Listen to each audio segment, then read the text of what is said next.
인간관계는 때로 가장 큰 고통의 원인이 되기도 합니다. 특히 누군가가 나를 싫어하거나 미워할 때 우리는 흔히 자신을 탓하며 사과하거나 변명하려 애씁니다.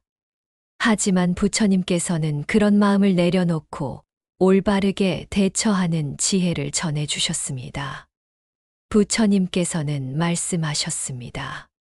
남이 나를 미워하는 것은 그들의 마음에 있는 고통과 무지에서 비롯된 것이다. 그것을 내가 받아들이고 사과함으로써 해결하려 해서는 안 된다. 그대는 그저 자신을 지키고 마음의 평화를 지키는 것이 먼저다. 한 스님이 있었습니다. 그는 항상 사람들의 미움과 비난에 시달렸지만 늘 평온했습니다. 어느 날 제자가 물었습니다. 스님, 누군가 나를 미워하면 어떻게 해야 합니까? 저는 그럴 때마다 마음이 상해 견딜 수 없습니다. 스님은 웃으며 대답했습니다. 미움은 마치 화살과 같네. 누군가가 화살을 던진다고 해서 그대가 다치리라는 법은 없네. 그 화살이 그대를 향해 날아와도 그대가 피하면 다치지 않는 법이지. 마음의 화살도 마찬가지라네. 누군가가 미워하고 비난해도 그 마음을 받아들이지 않고 스스로를 지키는 지혜를 가져야 하네. 이처럼 부처님의 가르침은 마음을 지키는 법을 알려줍니다. 누군가가 나를 미워할 때 그것을 자신의 잘못으로 받아들이지 말고 상대의 고통과 무지를 이해하며 마음의 경계를 세우는 것이 중요합니다. 한 직장인이 있었습니다. 그는 상사의 부당한 비난과 동료들의 시기, 어린 말에 고통받았습니다. 처음에는 모든 것을 자신 탓으로 돌리고 사과했지만 상황은 나아지지 않았고 오히려 더 지쳤습니다. 그러던 어느 날 그는 부처님의 가르침을 접하게 되었습니다. 누군가 나를 미워해도 그것은 그들의 고통과 무지 때문일 뿐 내가 사과할 일이 아니다. 그는 마음속으로 결심했습니다. 나는 나를 지키겠다. 상대의 미움에 휘둘리지 않고 내 마음의 평화를 잃지 않겠다. 그 후 그는 상대방의 미움을 인정하되 마음에 담지 않고 자신의 일에 최선을 다하며 자비로운 마음을 잃지 않았습니다. 시간이 지나자 사람들의 태도도 조금씩 변했고 무엇보다 자신이 마음의 평화를 되찾았습니다. 부처님은 또한 말씀하셨습니다. 자신을 미워하지 말라. 누군가의 미움에 맞서 자신을 더 괴롭히거나 낮추는 것은 마음의 평화를 해치는 일이다. 오히려 자신의 내면을 단단히 하여 그 미움에 흔들리지 않도록 마음의 뿌리를 깊게 내려야 한다. 그대가 미움을 받는다고 해서 그대가 악한 사람이 되는 것은 아니다. 남이 던지는 화살은 그들을 다치게 할 뿐 그대에게는 닿지 않는다. 부처님의 가르침은 진정한 용서와 자비의 길도 안내합니다. 미움에 미움으로 대응하지 말라. 그러나 자신의 마음을 상처내는 자책도 내려놓아라. 그대는 그저 모든 존재가 행복하기를 바라는 자비로운 마음을 지키면 된다. 상대의 미움에 자신을 잃지 않고 마음의 평정을 지키면서도 모든 존재에 대한 연민을 품는 법.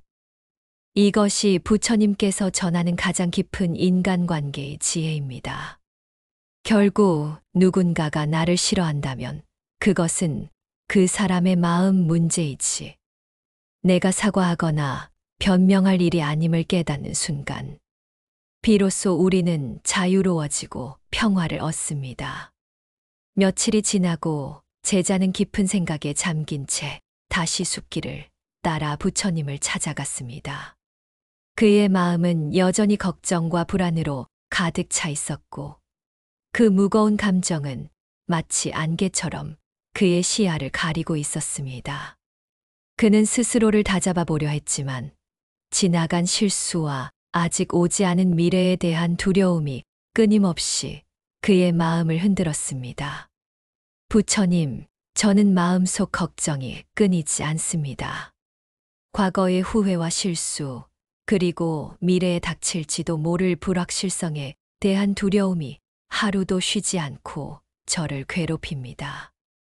마음이 편안해지기를 간절히 원하지만 이 걱정의 굴레에서 벗어나기가 쉽지 않습니다. 부처님은 조용히 그의 눈을 바라보시며 부드러운 음성으로 말씀하셨습니다. 걱정은 마음이 만들어 낸 습관과 같다. 강물이 흐르듯 자연스럽게 걷게 두어야 하는 것이니 그것을 붙잡고 막으려 하면 흐름은 더욱 거세지고 강은 더욱 거칠어진다. 그대가 해야 할 일은 그저 흐름을 받아들이고 지나가도록 내버려 두는 것이다. 제자는 무거운 한숨을 내쉬며 고개를 끄덕였습니다. 그렇다면 저는 이 걱정을 어떻게 대해야 할까요? 그냥 내버려 두면 더 큰 상처가 될까 두렵고 무시하면 더 깊은 불안이 될까 두렵습니다. 부처님은 따뜻하게 미소 지으시며 말씀하셨습니다. 그대가 걱정을 외면하거나 무시하는 것이 아니다. 있는 그대로 그것을 인정하고 바라보는 것이다. 지금 내 마음 속에 걱정이 있구나 하고 알아차리는 것이 첫걸음이다. 그리고 그대 자신에게 자비를 베풀며 마음을 어루만져 주어라. 그 말에 제자는 작은 위로를 얻은 듯 한결 가벼워진 마음으로 숲길을 걸었습니다. 그동안 마음속 파도가 몰아칠 때마다 그것을 억지로 억누르려 했지만 이제는 조금씩 걱정을 인정하며 조용히 바라보는 법을 배우기 시작했습니다. 부처님은 덧붙여 말씀하셨습니다. 지나간 과거의 잘못에 집착하지 말라. 아직 오지 않은 미래에 대한 두려움도 내려놓아라. 그대가 지금 이 순간에 깨어 있을 때 마음은 자연스레 고요해지고 걱정은 점차 힘을 잃을 것이다. 그날 밤 제자는 마음 깊은 곳에서 찾아오는 고요함을 느꼈습니다. 바람이 잦아들고 파도가 잔잔해지는 듯한 평화가 그의 내면을 감싸 안았습니다. 비록 걱정이 완전히 사라지지는 않았지만 예전처럼 무겁게 그를 짓누르지는 않았습니다. 그때부터 제자는 매일 아침과 저녁 마음을 돌보는 시간을 가졌습니다. 지금 이 순간 나는 무엇을 느끼는가? 내 마음 속에 어떤 걱정이 일고 있는가? 그렇게 자신과 대화하며 마음을 관찰하는 법을 배웠습니다. 걱정은 여전히 찾아왔지만 그 무게에 눌리지 않고 스스로를 지키는 힘이 생겼습니다. 바람이 불어도 흔들리지 않는 굳건한 나무처럼 마음속 중심을 차츰 단단히 잡아가는 과정이었습니다. 그 과정은 쉽지 않았지만 매 순간 마음을 들여다보고 인정하는 태도가 제자의 내면을 점점 더 강하게 만들었습니다. 부처님의 가르침이 아니었다면 그는 아마도 이 길 위에서 길을 잃었을 것입니다. 부처님의 지혜는 그에게 단지 고통에서 벗어나는 방법만을 알려준 것이 아니라 고통과 함께 성장하는 법을 가르쳐 주었습니다. 그대가 걱정을 마주할 때마다 두려움 없이 바라보라. 그 속에서 그대는 강인함과 평화를 동시에 발견할 것이다. 제자는 그 말이 깊이 마음에 새겨졌고 그 어떤 걱정도 자신을 무너뜨릴 수 없다는 확신이 자라기 시작했습니다. 그날 이후 제자는 마음을 다스리기 위해 더욱 노력했습니다. 하지만 밤이 되면 더 깊은 상념들이 밀려와 그의 가슴을 누르곤 했습니다. 혼자 있을 때면 걱정이 꼬리를 물고 몰려와 불안과 쓸쓸함이 그의 마음을 계속 두드렸습니다. 부처님, 저는 마음이 너무 예민해서 작은 일에도 쉽게 흔들립니다. 남들은 아무렇지 않게 넘기는 말들이 저는 며칠이고 마음에 남아 괴롭힙니다. 이렇게 약한 마음으로 세상을 어떻게 살아가야 할지 모르겠습니다. 부처님께서는 조용히 제자의 손을 잡고 숲속을 함께 걸으며 말씀하셨습니다. 그대는 약한 것이 아니다. 오히려 더 섬세하고 깊이 보는 눈을 가진 것이다. 그러나 그 예민함에 마음이 휩쓸리지 않으려면 나무가 바람에 흔들려도 뿌리만큼은 뽑히지 않듯 그대 마음에도 뿌리를 내려야 한다. 제자는 깊게 숨을 들이쉬며 물었습니다. 그 뿌리는 어떻게 내립니까? 부처님은 잔잔히 웃으며 대답하셨습니다. 마음을 멈추는 연습을 하여라. 생각이 꼬리에 꼬리를 물고 달려갈 때 한 걸음 물러서서 바라보아라. 아, 지금 내 마음이 이렇게 요동치는구나 하고 알아차리면 그 순간 생각은 스스로 힘을 잃는다. 부처님은 그 앞에 서 있던 나무 한 그루를 가리켰습니다. 보아라. 저 나무는 수백 번 바람에 흔들렸어도 여전히 그 자리에 서 있지 않느냐. 마음도 그러하다. 흔들려도 좋다. 그러나 다시 중심을 찾는 법을 배우면 세상은 그대를 더 이상 함부로 쓰러뜨리지 못하리라. 제자는 눈시울을 붉히며 부끄럽게 웃었습니다. 부처님, 흔들리면서도 다시 닫겠습니다. 이 마음 하나가 언젠가 내 삶의 길을 밝혀주게 하소서. 그 후로도 제자의 마음은 완전히 편안해지지 않았지만 걱정과 불안에 휘둘리지 않으려 애쓰는 자신의 모습을 자주 돌아보았습니다. 때로는 좌절하고 때로는 희망을 품으며 그 길 위에서 조금씩 성숙해졌습니다. 부처님의 가르침은 말했습니다. 마음이 예민한 사람은 더 많은 것을 느끼고 더 쉽게 상처받는다. 그러나 그것이 꼭 나쁜 것만은 아니다. 그대는 더 깊이 헤아리고 더 부드럽게 이해할 수 있는 사람이다.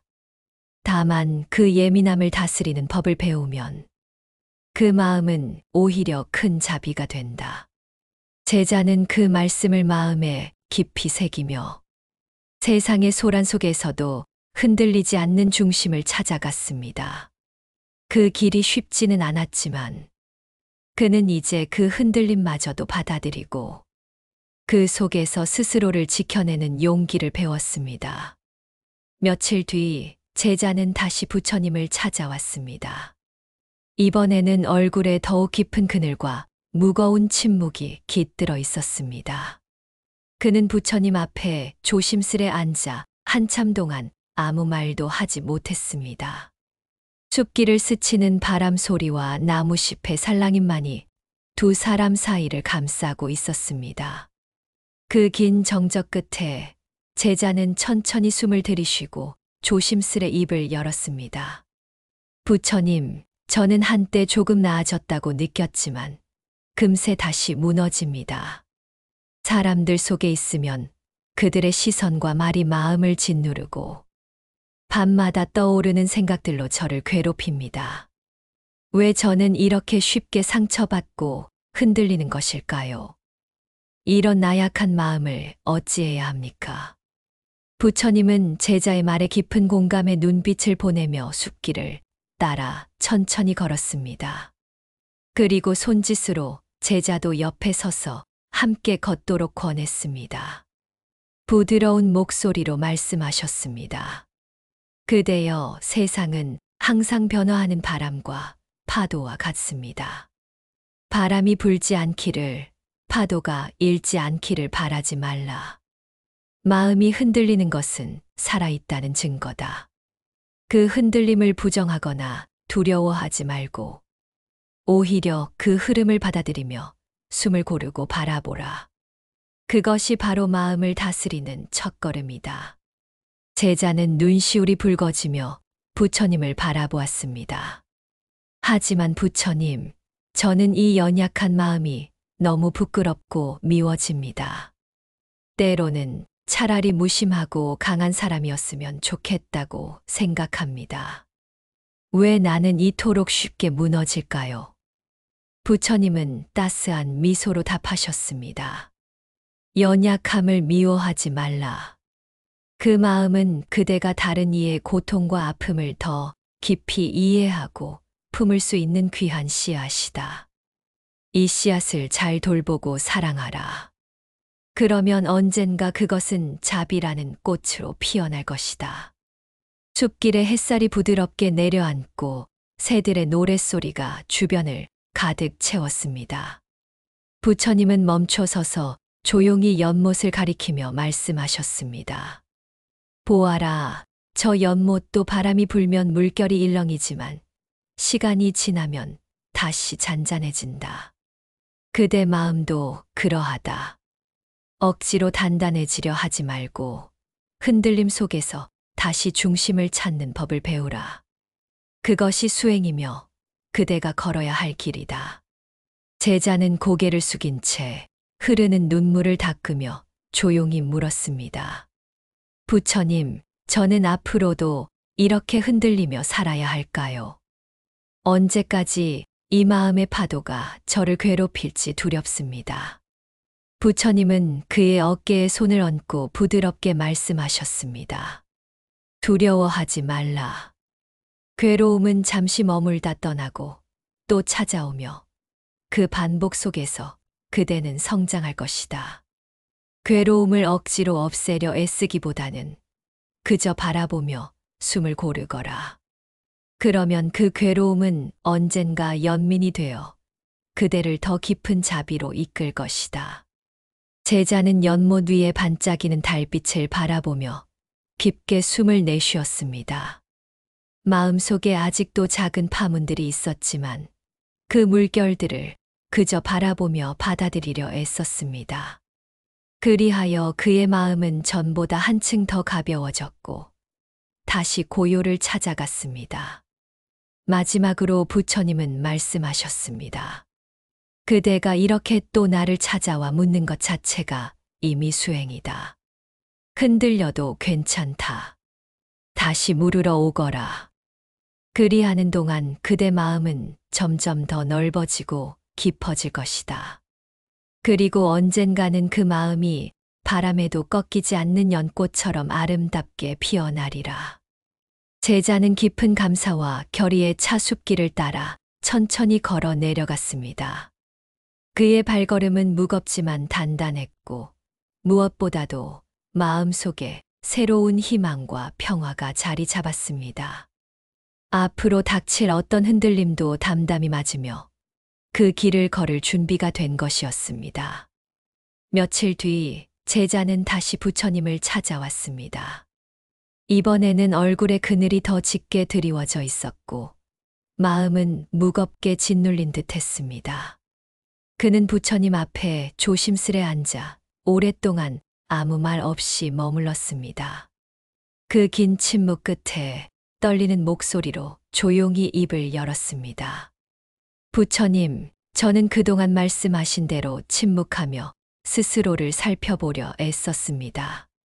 사람들과 거리를 두고 불필요한 말을 줄이며 마음이 흔들리지 않도록 애써 붙잡았습니다. 하지만 저는 여전히 약하고 사소한 일에도 마음이 크게 요동칩니다. 그 흔들림이 저를 끝내 쓰러뜨릴까 두렵습니다. 부처님은 잔잔한 눈빛으로 제자를 바라보며 조용히 말씀하셨습니다. 그대가 부끄러워하는 그 마음조차 얼마나 귀한가. 그 부끄러움이 있기에 스스로를 돌아보려 하고 더 나아지려 애쓰는 것이다. 대부분 사람들은 자기 마음의 어두운 곳을 보지 않으려 큰 소리로 허물을 감추지만 그대는 이미 침묵 속에서 자신을 바라보는 법을 배우고 있구나. 제자는 눈가가 젖어들며 고개를 떨구었습니다. 하지만 저는 그 고요 속에서도 자꾸만 스스로를 책망합니다. 사람들의 차가운 시선과 무심한 말 한마디에도 밤새 마음이 무너집니다. 이 연약함이 너무 싫어 스스로를 더 몰아붙입니다. 부처님은 부드럽게 웃으며 그의 어깨에 손을 얹었습니다. 흔들려도 좋다. 살아있는 것은 흔들린다. 다만 그 흔들림 속에서도 다시 중심으로 돌아오려는 마음을 잃지 말거라. 그것이 수행이다. 그리고 그 수행을 하는 그대는 이미 길 위에 서 있는 것이다. 흔들리는 것은 허물이 아니다. 제자는 연못 위로 흘러내리는 달빛을 바라보다 조용히 물었습니다. 부처님, 저는 앞으로도 이 마음 때문에 또다시 무너질까 두렵습니다. 사람들 속에 있으면 그 시선과 말이 너무 두렵습니다. 저는 평생 이렇게 흔들리며 살까요? 부처님은 깊은 자비로 그를 바라보며 말씀하셨습니다. 두려워하지 말라. 연약함을 없애려 애쓰기보다 있는 그대로 바라보아라. 그 연약함은 그대가 다른 이의 고통을 더 깊이 껴안을 수 있는 씨앗이다. 잘 돌보면 그대 삶에서 가장 큰 연민과 자비로 피어날 것이다. 부처님은 잠시 연못을 바라보다 다시 말했습니다. 보아라. 바람이 불어 물결이 일어도 다시 고요해지듯 그대 마음도 언젠가는 더 깊은 고요에 닿을 것이다. 그러니 오늘도 다만 숨을 고르며 기다리거라. 그 기다림 속에서 그대 마음은 조금씩 더 단단해질 것이다. 제자는 천천히 눈을 감았습니다. 그리고 마음속에서 아주 작지만 단단한 결심이 피어남을 느꼈습니다. 앞으로도 벙어리처럼 침묵하며 냉정히 물러서 내 마음을 살피리라. 그 길 끝에서 더 넓은 자비로 세상을 품게 되기를. 달빛은 연못 위에서 조용히 부서졌다 다시 모였고 그의 마음도 그 빛을 따라 조금씩 더 깊은 고요로 스며들었습니다. 그리고 이제는 그 고요 속에서 다가올 또 다른 흔들림조차 서서히 두려움 없이 맞을 준비를 하고 있었습니다. 제자는 숲길을 천천히 걸으며 부처님의 가르침을 곱씹었습니다. 걱정과 흔들림, 두려움까지도 모두 삶의 한 부분임을 깨달았습니다. 세상이 아무리 거칠고 차가워도 내면의 고요와 자비를 잃지 않는다면 어떤 어려움도 극복할 수 있음을 알았습니다. 삶은 평탄하지 않지만 흔들리고 넘어져도 다시 일어나 걸어가는 용기야말로 진정한 성장이다. 그는 그렇게 다짐하며 자신과 세상을 향한 따뜻한 연민을 품고 앞으로 나아갔습니다. 부처님의 말씀처럼 마음은 때로 바람에 일렁이는 연못과 같지만 결국 다시 잔잔해집니다. 그 고요 속에서 우리는 평화를 만나고 세상의 소란 속에서도 흔들림 없는 중심을 잡을 수 있습니다. 이제 제자는 어떤 시련 앞에서도 스스로의 마음을 지키고 때로는 벙어리처럼 침묵하며 냉정하게 자신을 바라보는 지혜를 갖추었습니다. 그 길 끝에는 더 넓은 자비와 깊은 평화가 기다리고 있음을 믿으며 오늘도 천천히 그러나 확실하게 걸갑니다. 여러분도 혹시 지금 마음이 흔들리고 괴롭다면 잠시 멈추어 벙어리처럼 침묵하고 냉정하게 자신을 바라보십시오. 그 안에서 여러분만의 고요와 평화를 만나게 될 것입니다. 이 영상이 당신의 마음에 걱정을 버리고 자비와 평화가 되어 머물렀다면 댓글로 당신의 이야기와 마음을 나눠주세요. 그대의 진심이 또 다른 이의 마음에도 작은 등불이 되어 흐를 수 있습니다. 오늘도 당신의 하루에 고요한 복이 머무르기를 법화 세상은 진심으로 기도드립니다. 나무 아미타불 관세음보살